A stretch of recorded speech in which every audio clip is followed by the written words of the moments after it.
있습니다. 달린 행악자 중 하나는 비방하여 이르되 내가 그리스도가 아니냐 너와 우리를 구원하라 하되, 하나는 그 사람을 꾸짖어 이르되 내가 동일한 정죄를 받고서도 하나님을 두려워하지 아니하느냐. 우리는 우리가 행한 일에 상당한 보응을 받는 것이니 이에 당연하거니와 이 사람이 행한 것은 옳지 않은 것이 없느니라 하고, 이르되 예수여 당신의 나라에 임하실 때에 나를 기억하소서 하니, 예수께서 이르시되 내가 진실로 내게 이르노니 오늘 내가 나와 함께 낙원에 있으리라 하시니라. 아멘.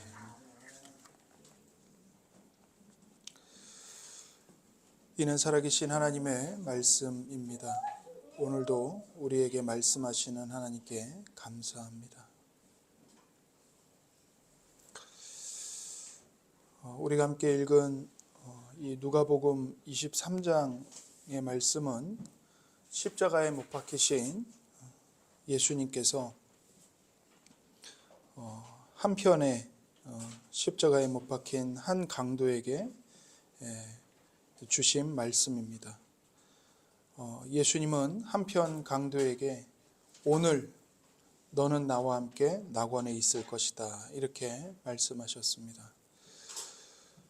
우리의 주님이신 예수님은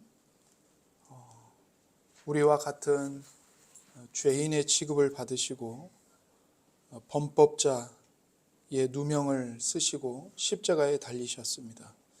그리고 그 자리에서 한 강도에게 구원을, 낙원을 약속하셨죠.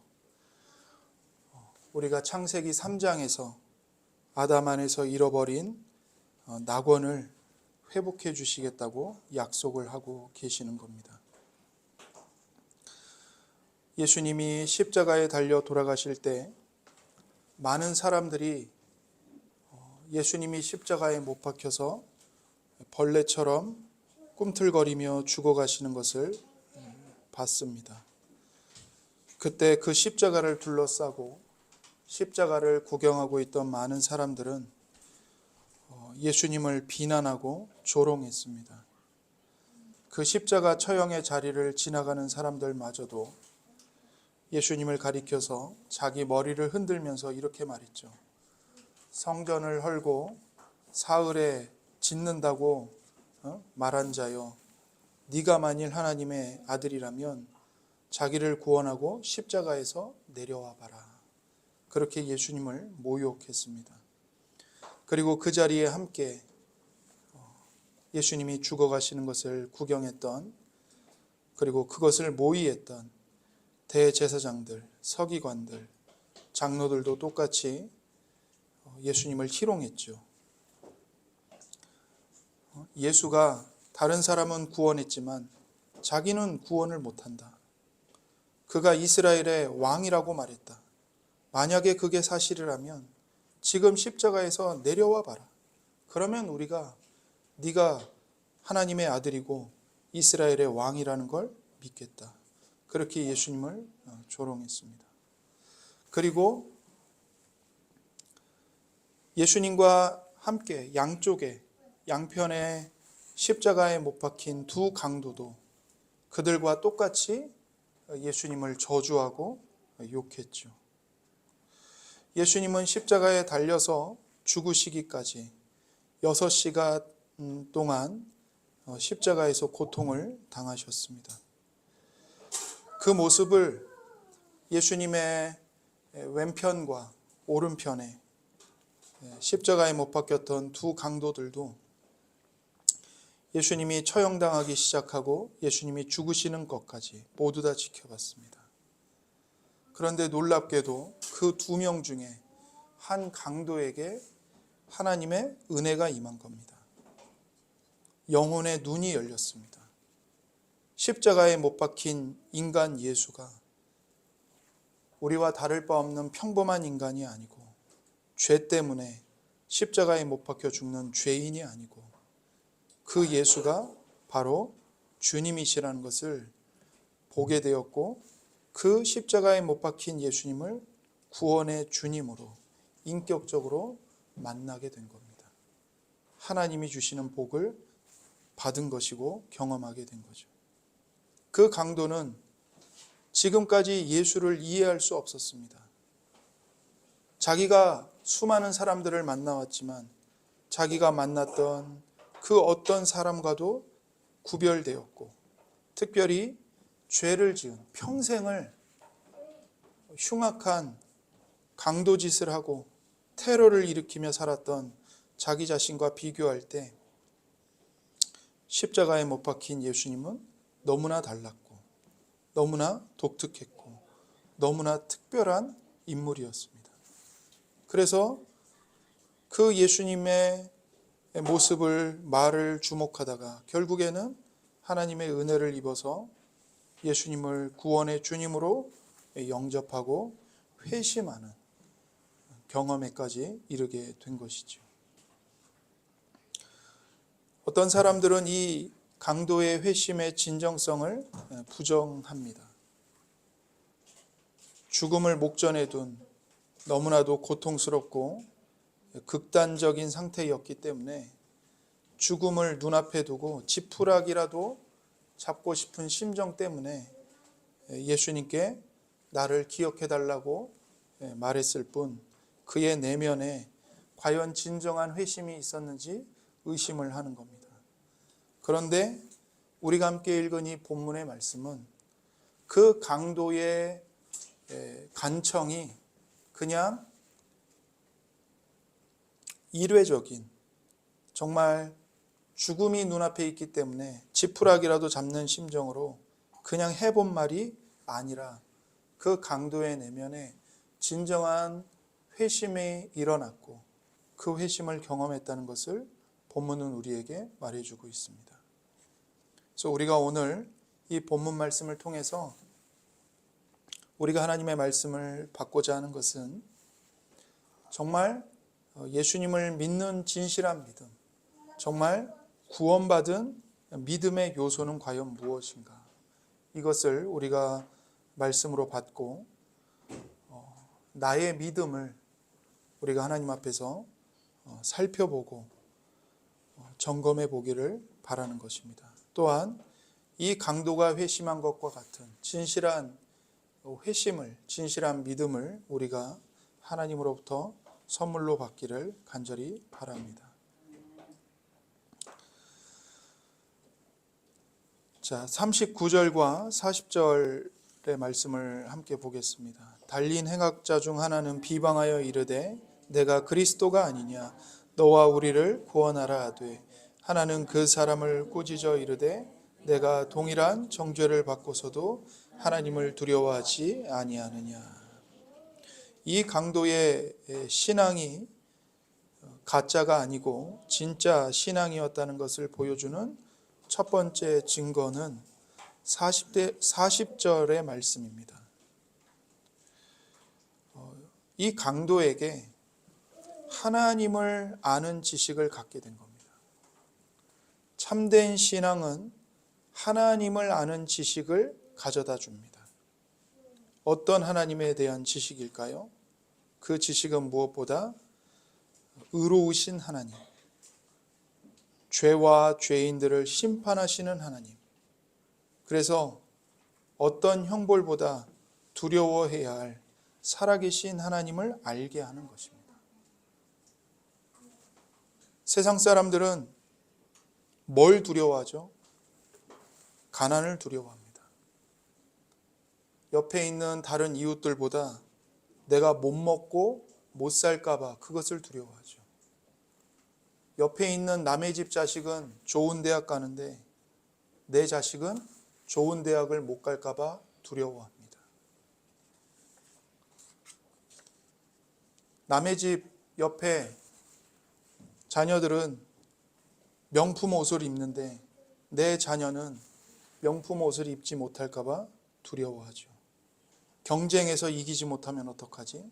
그것을 걱정하면서 살아갑니다. 그러나 성경은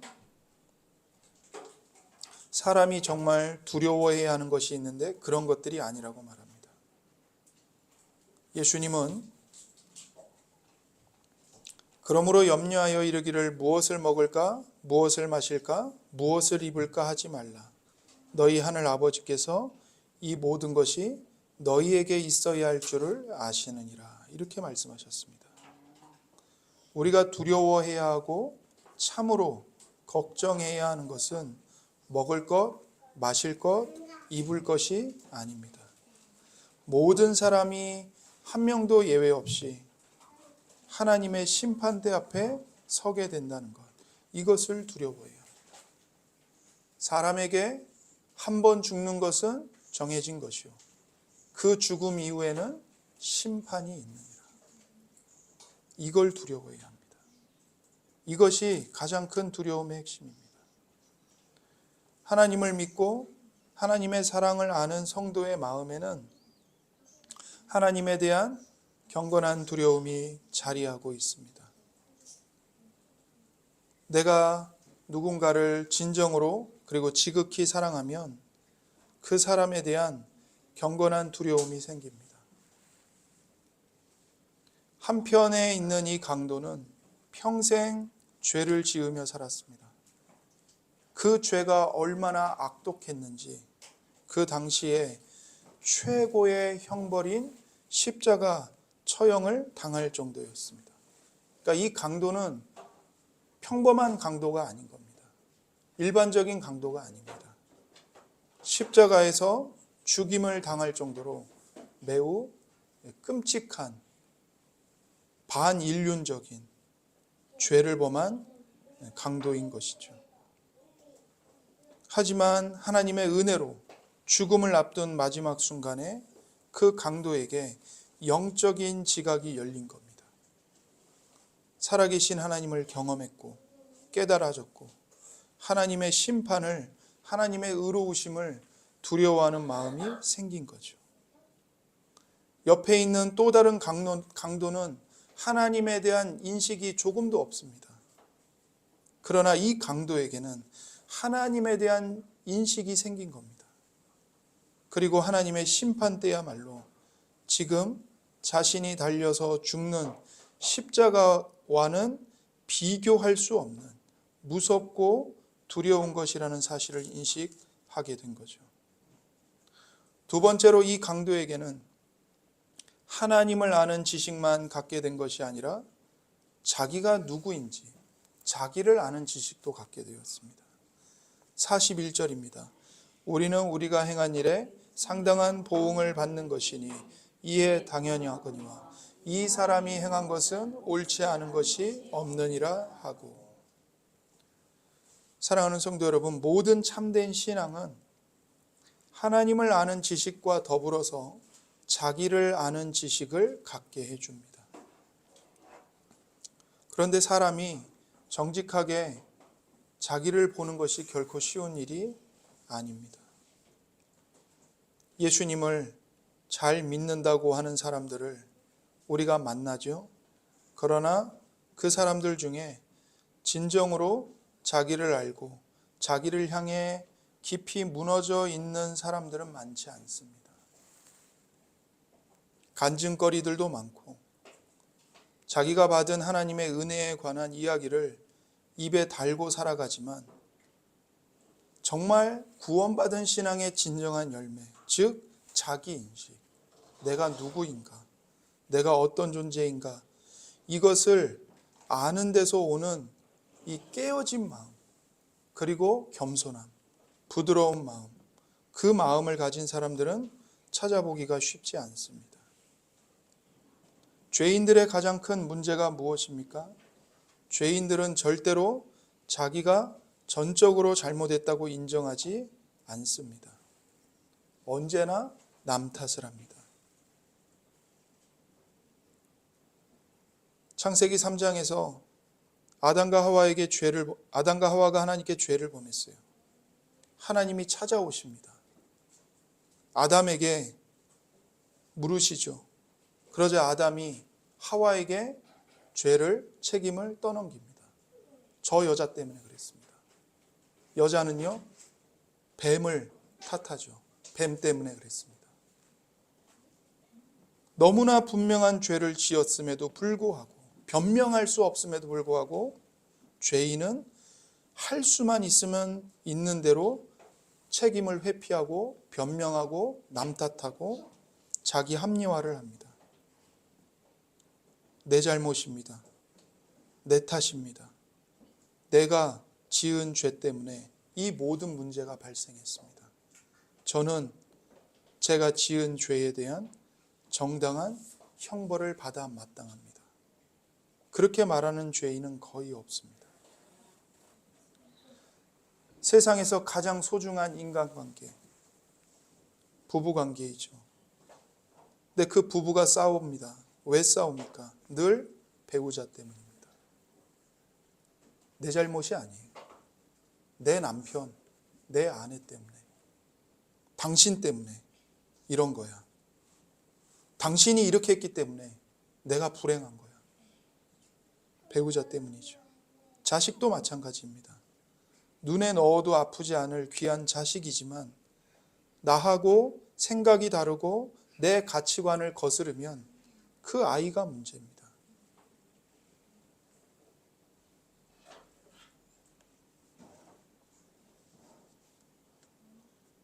내 아이가 그런 문제를 갖고 있는 건 배우자의 나쁜 점을 닮았기 때문이죠.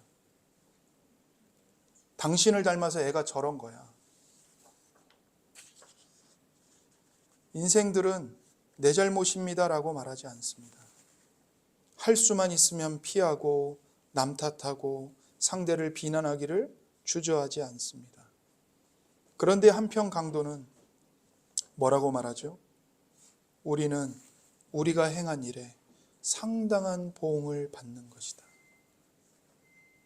이게 당연한 거다. 창세기 4장에서 가인은 동생 아벨을 미워했습니다. 하나님께서 죄를 다스리라고 경고하시고 기회를 여러 번 주셨는데도 가인은 분을 참지 못하고 결국 동생을 죽이고 맙니다. 그리고는 하나님이 가인에게 형벌을 내리십니다. 그때 가인이 뭐라고 답을 하냐면, 하나님, 내 죄에 대한 벌이 너무 무겁습니다. 이렇게 말합니다. 내가 동생을 쳐 죽인 죄가 너무나 크기 때문에 이 무서운 벌을 받는 것이 마땅합니다. 라고 말하지 않고, 아무리 그래도 그렇지, 하나님 너무한 거 아닙니까? 나한테 어떻게 이런 벌을 내릴 수 있습니까? 이렇게 하나님께 항변합니다. 어느 누구도 내가 받는 형벌이 합당하다고 말하지 않습니다. 가인처럼 늘 남 탓을 하고 형벌이 내 죄보다 무겁다고 말을 합니다. 이것이 우리의 모습이죠. 그러나 한편 강도는 내가 죄를 지었고 이 죽음의 벌을 받는 것이 합당합니다. 라고 고백을 합니다. 그는 자기가 무너지고 깨어진 사람이었습니다. 예수님을 믿는 사람은 자신이 남과 다르다고 생각하지 않습니다. 물론 저마다 독특한 개성을 가졌기 때문에 우리는 모두 남과 다릅니다. 하지만 성도는 자신이 남들보다 더 낫다고, 더 훌륭하다고 평가하지 않습니다. 자기 자신을 보면서 자신이 얼마나 악한 죄인인지, 부패한 본성을 가지고 있는지, 내가 얼마나 하나님의 은혜를 배반하며 살아왔는지를 정확하게 압니다. 자기를 제대로 보고 아는 사람이 바로 성도입니다. 이 강도는 그렇게 자기를 분명하게 알았던 것입니다. 또한 이 강도는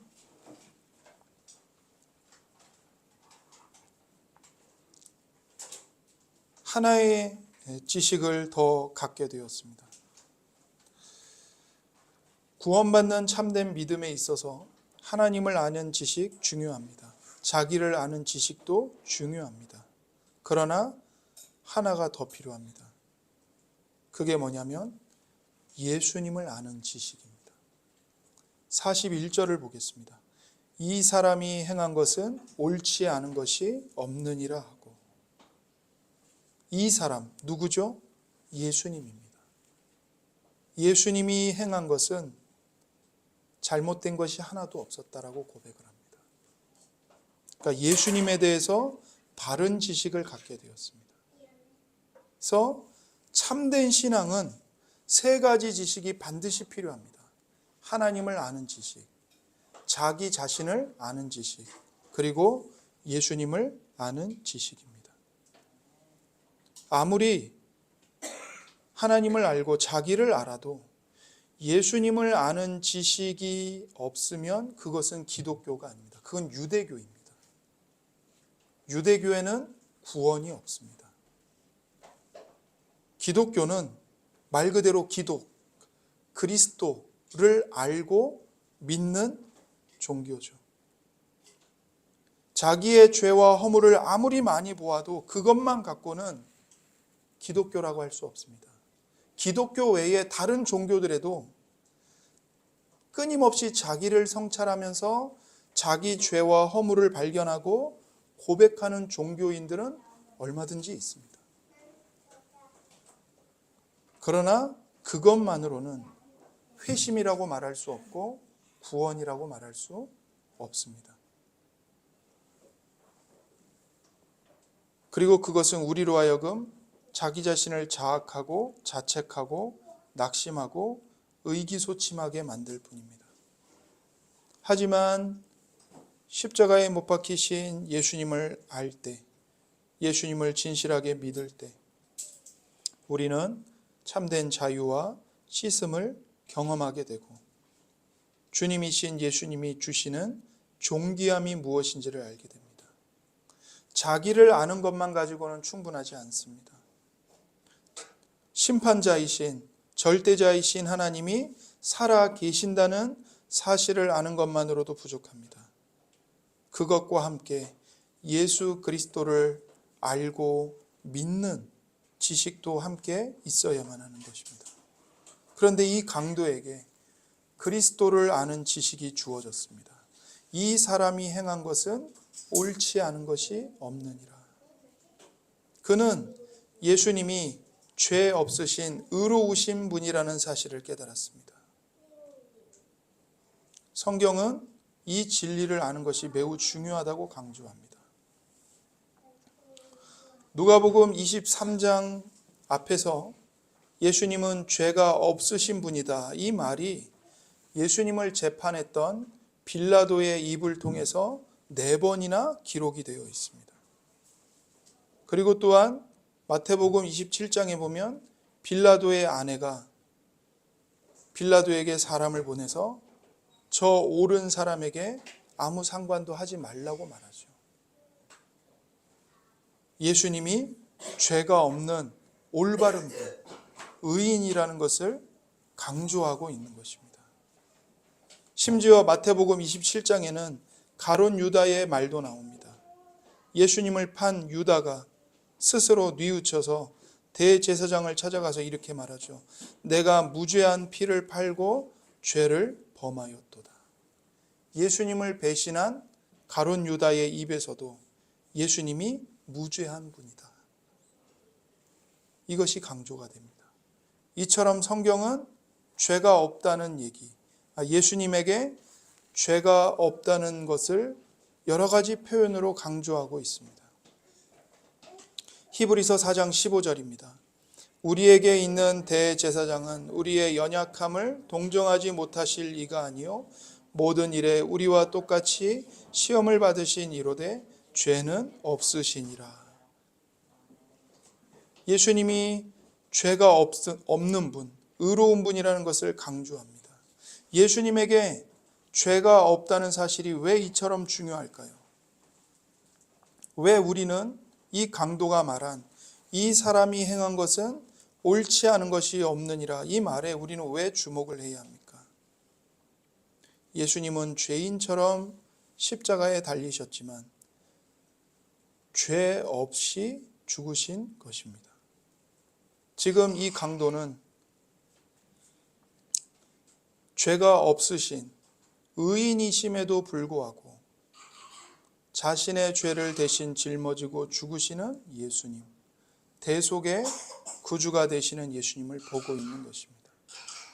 아무 죄가 없고 옳지 않은 것이 없는 분께서 옳은 것이라고는 하나도 없는 평생 죄를 지으며 죽어 마땅한 자기를 대신해서 죽으시는 모습을 보게 된 것이죠. 이 강도에게는 예수님의 대속의 은혜를 보는 눈이 열렸습니다. 우리가 교회를 오랫동안 다녀도, 교회에서 존경받는 직분자라 할지라도 이 강도처럼 눈이 열리지 않으면 성도가 아닙니다. 죄 없는 예수님이 죄인인 나를 위해서, 나를 대신해서 내 죄 때문에 죽으셨다. 이 사실을 믿어야지만, 이 예수님께 내 모든 걸 맡겨야지만 정말로 기독교 신앙 속으로 들어가는 것이죠. 이 강도는 놀랍게도 이 진리를 믿고 고백했습니다. 그리고 나서 42절을 한번 보겠습니다. 42절에 보면 이르되 예수여 당신의 나라에 임하실 때에 나를 기억하소서 하니, 이 강도에게는 더 나아가서 예수님의 나라를 바라보는 믿음이 주어졌습니다. 예수여 당신의 나라에 임하실 때에, 예수님의 나라, 예수님이 통치하시는 나라, 하나님 나라죠. 지금 이 강도는 예수님을 왕으로 보고 있는 것입니다. 예수님이 왕이 되시는 그 나라, 십자가에 달려있는 도무지 이해할 수 없는 사람, 모든 사람에게 조롱을 당하고 손가락질을 당하고 가장 가까운 제자들에게 마저도 버림을 받아서 완전히 실패한 그 예수 안에서 이분이 왕이라는 사실을 본 것입니다. 예수님을 믿는다는 말 속에는 예수님이 나를 위해 죽으셨고 예수님이 내 구주이시고 예수님의 공로로 내가 구원받았다는 고백만 들어있는 것이 아닙니다. 예수님은 나의 왕이십니다. 예수님은 나의 주인이십니다. 예수님은 나의 임금이십니다. 이제 내 인생의 진정한 주인은 내가 아니고 예수님이십니다. 이제 나는 예수님의 부르심을 따라서 나를 위해 살지 않고 나의 왕이신 예수님을 위해 살겠습니다. 이 고백이 포함되어 있어야 진정한 믿음인 것입니다. 예수님을 믿는다고 하면서 삶은 예수님과 전혀 상관없는 삶을 살고 교회와 어떤 고난도 받지 않고, 그것은 구원받은 믿음이 아닙니다. 그분이 아무리 존경받는 중직자라 할지라도, 교회를 얼마나 오랫동안 다녔든 상관없습니다. 마음속에 예수님을 위해 살고 싶은 소원이 없다면, 갈망이 없다면 그것은 구원받은 믿음이 아닙니다. 이처럼 이 강도는 사람들의 조롱을 한 몸에 받고 자기 십자가 하나 제대로 지지 못해서 넘어지기를 수차례 하고 결국에는 구레네 사람 시몬의 도움을 받을 수밖에 없었던 형편없는 예수를 향해서 당신은 왕이십니다 고백을 한 겁니다. 뿐만 아닙니다. 이 강도의 말을 더 자세히 보면 이 강도가 재림신앙을 고백하고 있다는 사실을 우리는 알게 됩니다. 예수여 당신의 나라에 임하실 때에, 예수님이 다시 오실 때에 나를 기억해 주십시오.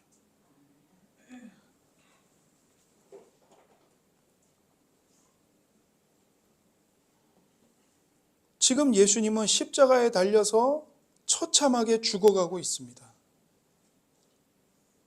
그럼에도 불구하고 이 강도는 그 예수님을 향해 뭐라고 고백합니까? 예수님은 지금 십자가에 달려서 피를 쏟고 계시지만 저는 예수님의 나라가 임할 것을 알고 있습니다. 그때 저를 기억해 주십시오. 라고 간청하는 것입니다. 오늘날 우리의 문제와 아픔 중에 하나가 뭐죠? 우리가 믿는다고 고백하지만 성도답게 살지 못하는 것입니다. 그래서 우리 안에 세상 사람들과 다르게 살아보려고 몸부림치는 몸부림이 있습니다. 그러나 늘 우리가 실패하죠. 우리는 정말 예수님을 믿는 사람으로 살아야 합니다. 진리를 아는 사람으로 살아야 합니다. 그러나 우리는 자꾸 마음을 빼앗깁니다. 어디에 빼앗깁니까? 이 땅에서 어떻게 하면 잘 살 수 있을까? 세상이 옳다고 믿는 그 가치관에 우리의 마음을 빼앗깁니다. 그러나 우리가 정말로 주님 앞에서 내 가슴에 손을 얹고 우리가 어떻게 살아야 잘 사는 성도의 삶인가 질문할 필요가 있습니다. 이 성도의 삶을 살려면 주님의 재림이 눈앞에 와 있다는 사실을 인식해야 합니다.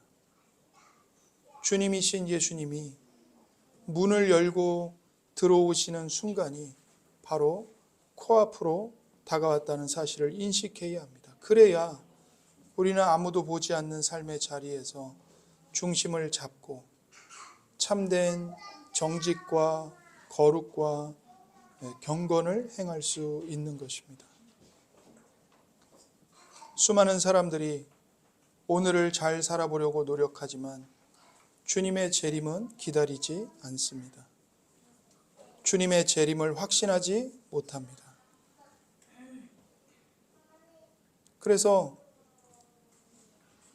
저를 비롯해서 우리 자신의 모습을 보면 내일이 있다고 믿는 사람들의 삶이 아닌 것 같습니다.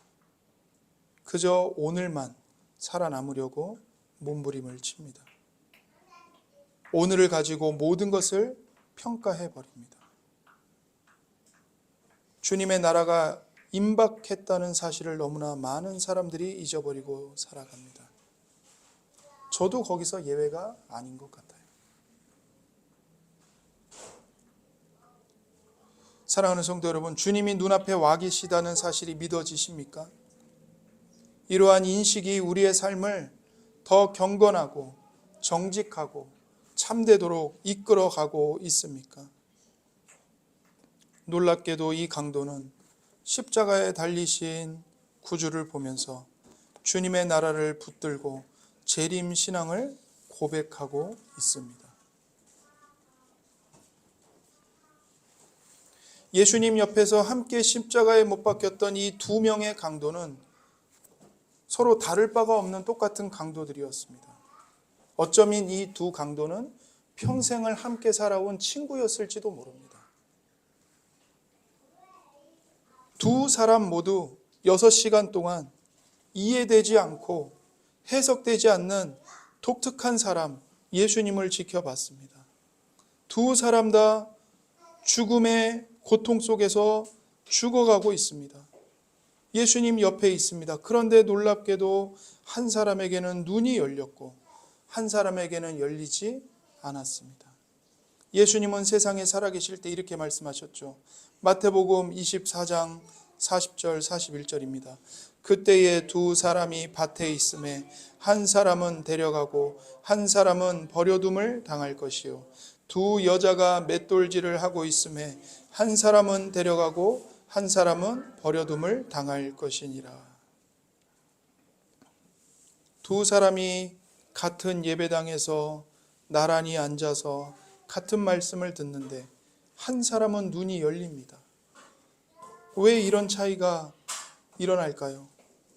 동일한 조건과 동일한 상황 속에서 동일하게 주님이신 예수님을 지켜보는데 왜 한 사람은 주님을 알아보고 왜 다른 사람은 주님을 비방하고 있습니까? 무엇이 그 차이를 만들어냅니까? 본문은 그 답을 은혜라고 말해줍니다. 은혜.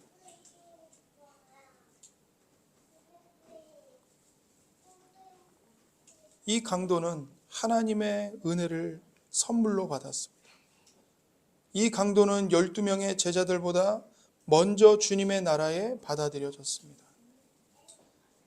구약시대가 끝나고 신약시대가 열리면서 오늘 너는 나와 함께 낙원에 있으리라는 말을 제일 첫 번째로 들은 사람이 바로 이 강도입니다.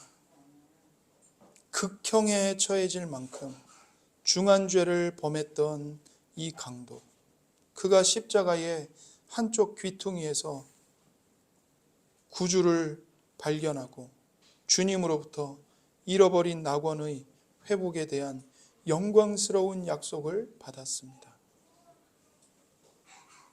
12명의 제자들에게조차 아직 명확하게 말씀되지 않은 이야기를 이 강도가 제일 먼저 듣게 된 것이죠. 무엇이 이런 차이를 만듭니까? 은혜의 기적입니다.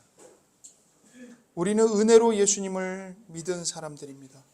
하나님의 은혜로 지금까지 성도의 삶을 살아왔습니다. 죽는 순간까지도 우리는 하나님의 은혜로 살아갑니다.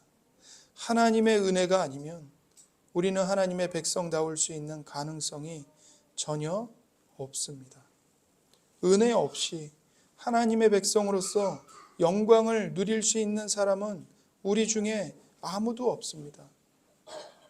이 강도처럼 우리에게 마땅한 것은 영원한 지옥의 형벌뿐입니다.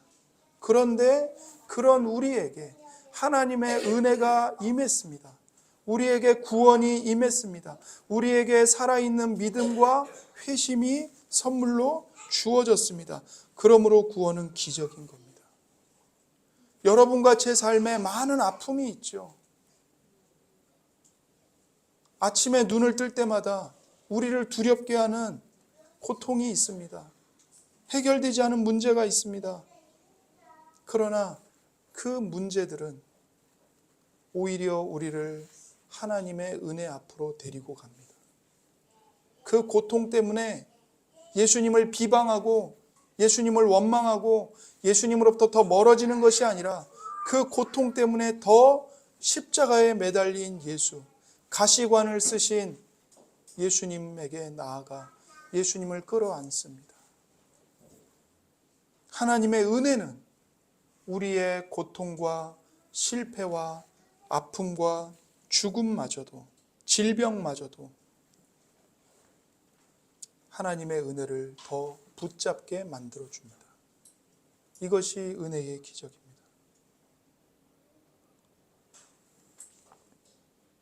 여러분 혹시 자기가 천국에 다녀왔다고 간증하는 사람들의 이야기를 들어보신 적이 있습니까? 그런데 그 사람들의 공통점이 뭔지 아세요? 그 사람들이 말하는 천국은 어떤 천국이냐면 이런 겁니다. 천국에 갔더니 그 천국에서 사는 성도들의 아파트 평수가 다 다르대요.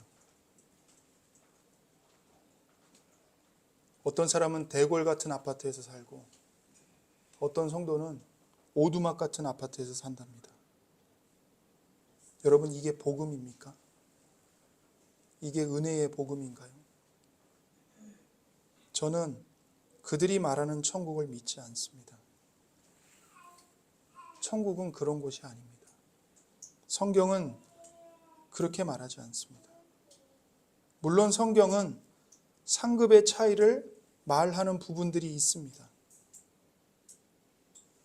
그러나 단순히 그들이 주장하는 것처럼 어떤 눈에 보이는 것, 물리적인 소유, 그것의 차이라고는 생각하지 않습니다. 우리 예수님의 대속의 은혜, 그 은혜보다 큰 것이 무엇입니까? 우리의 행위입니까? 예수님을 믿고 난 이후에 내가 얼마나 충성했는가, 내가 얼마나 헌금을 했는가, 내가 얼마나 착한 일을 많이 했는가, 내가 얼마나 봉사했는가, 이런 것들로 천국에서 내가 소유하게 될 물질을 공로로 받는다? 이게 십자가의 복음입니까? 우리가 아무리 여기서 억만금을 하나님께 헌금을 바치고 내 몸을 불사르게 내어준다 할지라도 그것은 거룩하신 하나님 앞에서 더러운 걸레에 불과할 뿐입니다. 더러운 누더기에 불과할 뿐입니다. 그런 썩어 부패하는 낙엽과 같은 우리의 행위로 어떻게 천국의 상급과 공로를 결정할 수 있을까요? 불가능한 일입니다. 예수님을 믿고 난 다음에 내가 어떤 덕을 행했다, 선을 행했다, 그걸로 하나님 앞에서 천국에서 내가 얼마나 큰 집을 갖게 될 것인지, 누구는 개털 모자 쓸 때 나는 금 면류관을 받게 되고, 그거를 결정할 수 있겠습니까? 우리의 누더기 같은 행위로? 말도 안 되는 소리입니다. 우리가 천국에 들어가는 것, 천국에서 상급을 받는 것, 천국에서 영생의 면류관을 받는 것, 이 모든 것은 다 오로지 딱 하나, 십자가에 못 박히신 예수 그리스도의 피, 대리속죄의 은혜 때문입니다. 여러분이 천국에 가서 상급을 누군가보다 더 많이 받을 수 있습니다. 그러나 그것조차도 여러분과 저의 행위, 섬김 때문이 아닙니다. 예수님의 보혈 때문입니다. 바로 그 은혜 때문에 이 강도는 완전한 구원의 자리에 손색 없이 임하게 되었습니다. 하나님의 은혜의 기적이 임했고 하나님의 긍휼과 자비가 만들어낸 기적입니다.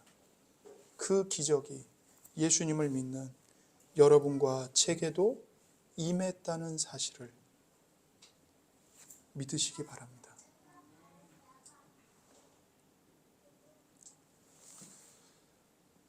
또한 우리에게 이 본문은 매우 중요한 말씀을 우리에게 줍니다. 이 강도에게 임한 구주의 대속의 은혜가 매우 부요하고 풍성한 은혜라는 것을 우리에게 말씀하고 있습니다. 강도가 예수님께 간청을 했죠. 그러자 예수님이 응답하십니다. 42절에 강도가 예수님께 당신의 나라에 임하실 때에 나를 기억하소서 간구합니다. 언제인지 모르지만 당신의 나라가 틀림없이 올 것인데 그때 저를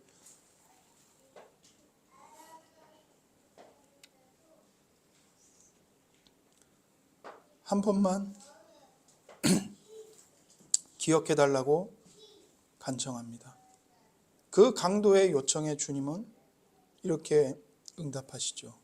43절입니다. 내가 진실로 내게 이르노니 오늘 내가 나와 함께 낙원에 있으리라. 내가 진정으로 말한다. 너는 내 나라가 언제 임할지 모르지만 너는 기다릴 필요가 없다. 너는 오늘 나와 함께 낙원에 있을 것이다. 말씀하십니다. 이것이 바로 기독교입니다. 이것이 바로 복음입니다. 강도처럼 평생을 살아온 극악한 죄인일지라도 예수님의 완전한 대리속죄의 은혜로 말미암아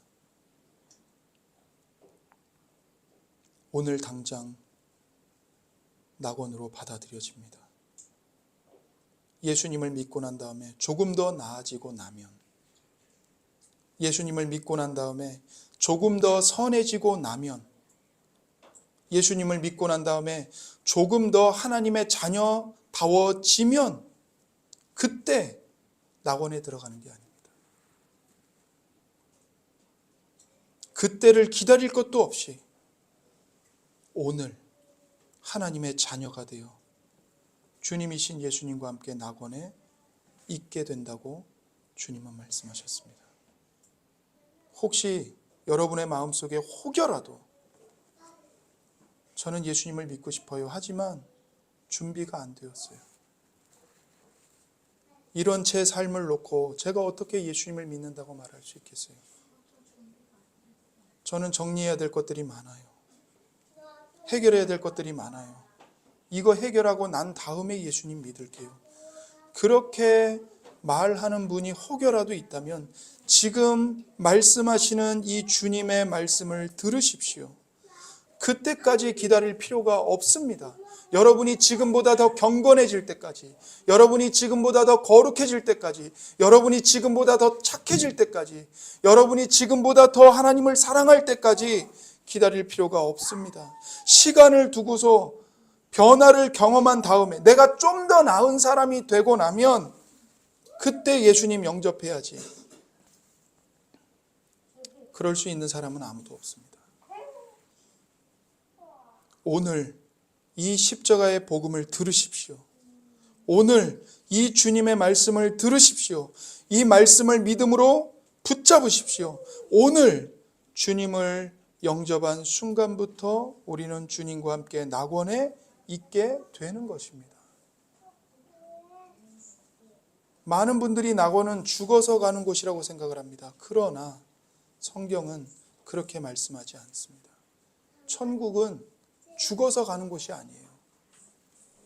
내가 여기서 오늘 이 자리에서 예수님을 영접하는 그 순간 나는 하나님의 나라의 낙원 속에 예수님과 함께 들어온 것입니다. 이 강도처럼 아무 공로 없고 일한 것이 없어도 예수님을 주님으로 인격적으로 모신 오늘부터 우리는 주님의 영광스러운 나라에 들어가게 됩니다. 이 강도는 주님이 자신을 잊지 않고 기억해 주시기를 바랬습니다. 주님을 만난 모든 진실한 성도들은 주님의 나라가 임하거든 저를 생각만 해 주십시오. 주님이 저를 한 번만 생각해 주신다면 더 없는 위로와 힘이 되겠습니다. 라고 고백했습니다.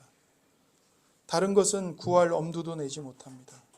다른 뭔가를 요구할 자격이 없음을 너무나 잘 알기 때문입니다. 허랑방탕을 삶을 살고 돌아온 탕자가 아버지께 말합니다. 아버지, 내가 하늘과 아버지께 죄를 지었사오니 지금부터는 아버지의 아들이라 일컬음을 감당치 못하겠습니다. 또한 한평생 주님을 위해 신실하게 충성했던 사도 바울은 생의 마지막 순간에 이렇게 말합니다. mit보다 모든 사람이 받을 만한 이 말이요 그리스도 예수께서 죄인을 구원하시려고 세상에 임하셨다 하였도다. 죄인 중에 내가 괴수니라. 바울이 자신을 가리켜 죄인 중에 괴수라고 고백합니다. 이처럼 어느 시대든 주님을 진실하게 만난 사람들은 하나같이 고백합니다. 주님, 나는 죄인입니다. 그저 나를 생각만 해 주십시오. 그러나 다른 것은 기대할 수도 없고 요구할 수조차 없는 완악한 우리를 향해서 예수님은 뭐라고 말씀하십니까? 오늘 너는 나와 함께 낙원에 있으리라. 생각해 주시는 것 정도가 아니라, 기억해 주시는 정도가 아니라, 죄인 중에 괴수로 여기시는 것이 아니라 하나님의 아들의 완전한 공로 안에서 하나님의 영광스러운 보좌 앞에 나아가도록 우리를 받아주신다는 겁니다. 죄인인데 죄인이 아닌 자로 너는 의인이다. 너는 내 아들이고 내 딸이다. 로 받아주시는 겁니다. 하나님 앞에서 우리의 모습을 보면 너무나 부끄럽죠. 내놓을 게 아무것도 없습니다. 그럼에도 하나님은 예수님의 대리속죄의 은혜 안에서 우리를 은혜로 바라보시고 받아주십니다. 예수님을 보듯이 우리를 봐주십니다. 예수님을 환영하듯이 우리를 환영해 주십니다. 아버지께서 아들이신 예수님을 사랑하듯이 우리를 사랑해 주십니다. 종들 중에 하나로 여겨주셔도 과분하다고 생각하는 우리를 아들로 받아주시고 금가락지를 끼우시고 옷을 벗어서 새 옷으로 입히고 잔치를 베푸십니다. 예수님은 이 강도에게 말씀하십니다. 오늘 네가 나와 함께 낙원에 있으리라. 여기서 낙원은 어떤 곳입니까? 눈물이 없고 고통이 없고 탄식이 없고 질병이 없고 아픔이 사라진 곳입니다. 그러면 성경이 말하는 낙원의 핵심은 뭘까요? 예수님과 함께 거하는 곳입니다. 오늘 너는 나와 함께 낙원에 있을 것이다. 나와 함께. 슬픔과 질고가 없기 때문에 좋은 곳이 아닙니다. 예수님이 함께 하시기 때문에 좋은 곳입니다. 일하지 않아도 되기 때문에 좋은 것이 아닙니다. 예수님이 그곳에 계시기 때문에 좋은 곳입니다. 우리의 모든 위로와 기쁨과 사랑의 원천인 예수님이 계시기에 그곳이 천국이요 낙원인 것입니다. 모세가 율법을 받으러 시내산에 올라갔을 때 이스라엘 백성은 산 밑에서 금송아지 우상을 만들어서 섬겼습니다. 그 타락한 모습을 보시고 하나님은 가슴을 치시면서 탄식하시면서 모세에게 말씀하시죠. 출애굽기 33장 1절에서 3절입니다. 나는 내가 애굽 땅에서 인도하여 낸 백성과 함께 여기를 떠나서 내가 아브라함과 이삭과 야곱에게 맹세하여 내 자손에게 주기로 한 그 땅으로 올라가라.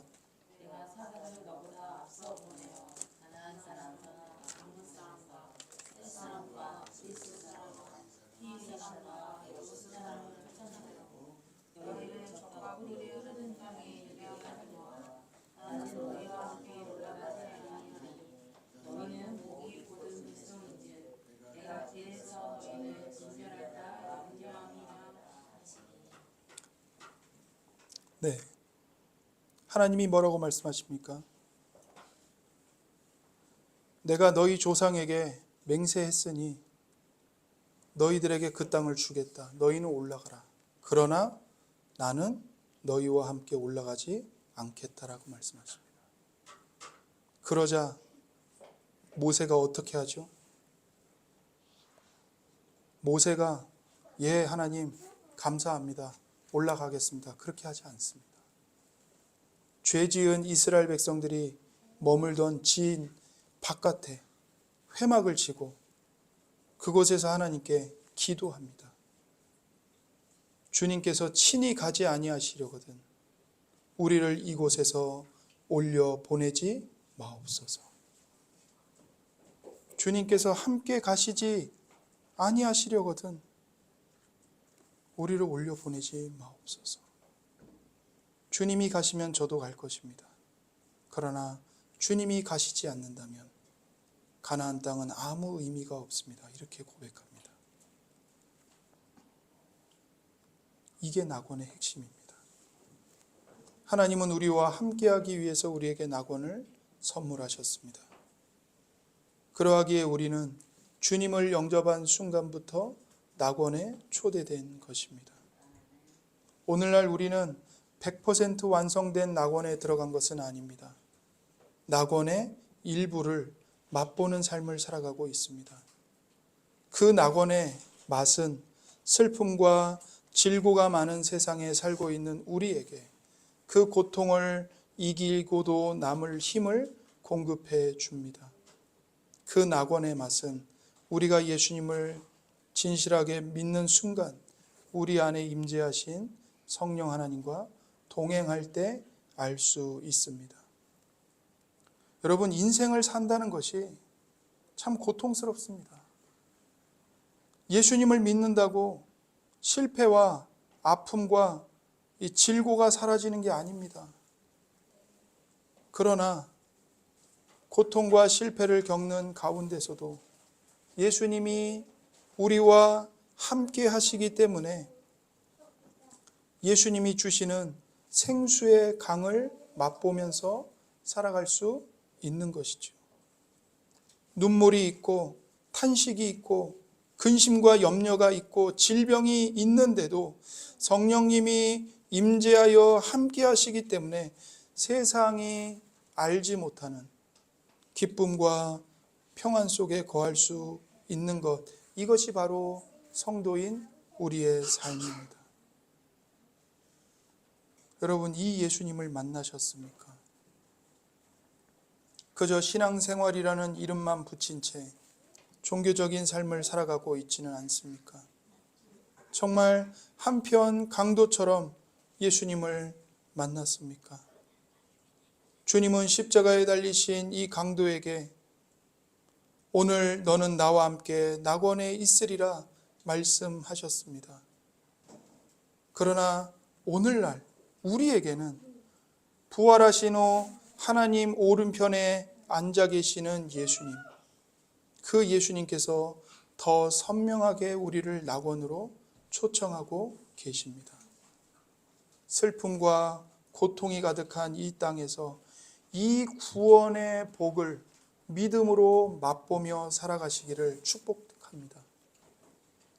하나님의 나라에 참여하게 되는 복된 은혜가 우리 모두에게 임하기를 바랍니다. 이 시간 함께 기도하겠습니다.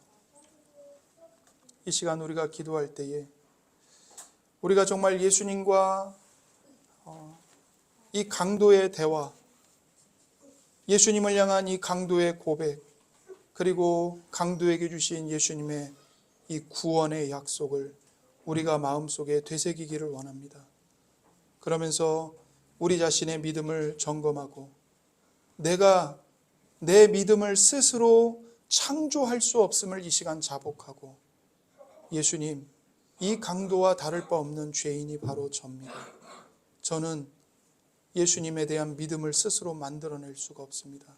저를 구원해 주십시오. 저의 믿음 없음을 도와주십시오.